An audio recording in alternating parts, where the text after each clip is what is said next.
இன்றைக்கி வந்து நம்ம எங்கே வந்திருக்கோம்னு பார்த்தீங்கன்னா மண்டே மார்க்கெட் தான் வந்திருக்கோம். மண்டே மார்க்கெட்டுக்கு எதுக்குன்னா ட்ரெஸ் எடுக்கிறதுக்காக வந்திருந்தோம். தங்கச்சி வந்து ஊர்லேருந்து வந்திருக்கா அப்படின்றதுனால அவளுக்கு வந்து ட்ரெஸ் எடுக்கணும்னு சொன்னதுனால அப்படியே ட்ரெஸ் எடுக்க வந்தாச்சு. யோனாவுமே வந்து ஒரு சாக்லேட்டை கொடுத்து அப்படியே ஒரு சேரில் உட்கார வச்சாச்சு. இல்லைனா அவள் அமைதியாகவே இருக்க மாட்டா. என் கையில் ட்ரெஸ் இருக்குது அப்படின்றதுனால எனக்கு நினைக்காதுங்க, நான் எனக்கு இல்லை, அவளுக்கு தான் எடுக்க வந்தோம். அப்படியே வந்து யோனாக்குமே எடுத்துடலான்ட்டு எடுத்துகிட்டு இருந்தோம்.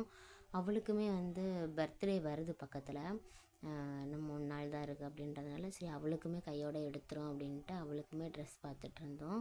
எடுத்தாச்சு. எடுத்துகிட்டு அப்படியே வந்து அவளுக்கு வந்து கொஞ்சம் சாப்பிட்றதுக்கு திங்ஸ் எல்லாம் வாங்கிட்டு அப்படியே கிளம்பிடலாம் அப்படின்ட்டு சந்தைக்கு போயிருந்தோம். சந்தைக்கு போய் திங்ஸ் எல்லாம் வாங்கிட்டு வந்தாச்சு.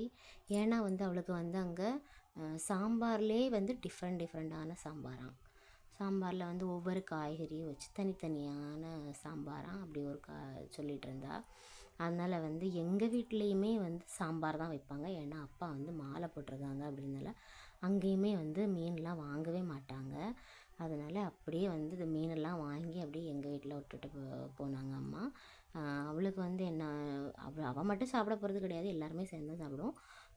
கொஞ்சமாக வந்து கிரேப்ஸ் வாங்கியிருந்தோம், தக்காளி, அப்புறமா வந்து பனங்கிழங்கு எனக்கு ரொம்ப பிடிக்கும். நான் எனக்காண்டி தான் வாங்கினேன் பனங்கிழங்கு.